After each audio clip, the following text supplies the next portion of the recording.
let's talk about some insights to the prophetic. Hello, I'm Eddie Lawrence. Here's today's devotional thought. We're in Mark chapter 8, verse 27 and following. That exciting occasion when Jesus was at Caesarea Philippi, he asked his disciples two questions. Who do men say that I am? They responded with various Old Testament prophets. And then he said, but who do you say that I am? And Peter said, you are the Christ. The next thing that Mark records is this. Then he, that is Jesus, strictly warned them that they should tell no one. Now that's really intriguing. I'm going to come back to that in just a moment.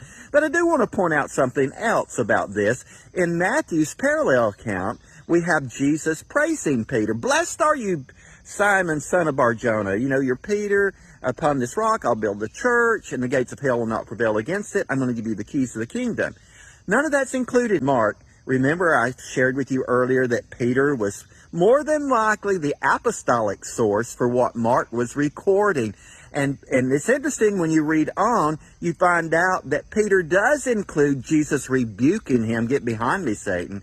But he doesn't include this, blessed are you, Peter, Simon, son of Jonah. So it's interesting here. Peter, again, he shows where he missed it, but he doesn't necessarily boast on himself concerning what Jesus spoke over him.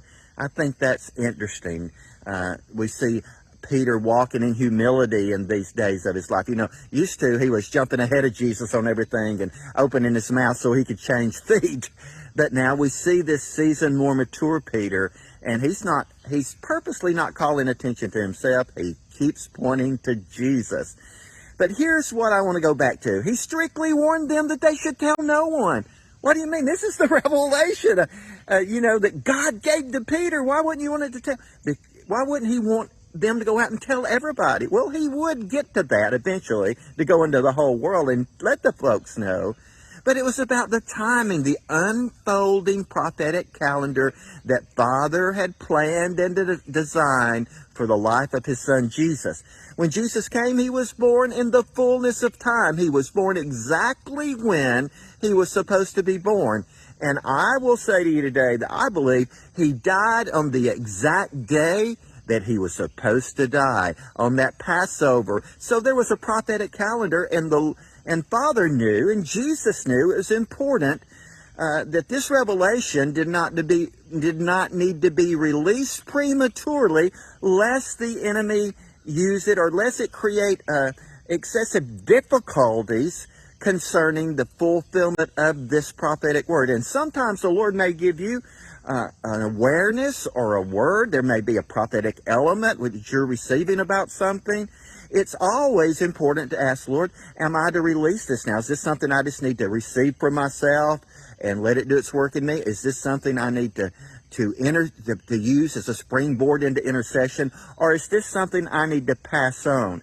And a lot of times when people get something, they just start releasing it. We need to be sensitive to when we should share what the Lord gives us. There was one time when Jesus told his disciples, I've got many things to say to you, but you are not yet able. Jesus was aware there was the right time to share revelation that he knew they needed. Let's learn from that. God bless you. You have a great day today. I'll come back to this tomorrow. Thanks for hanging out. Pass this on.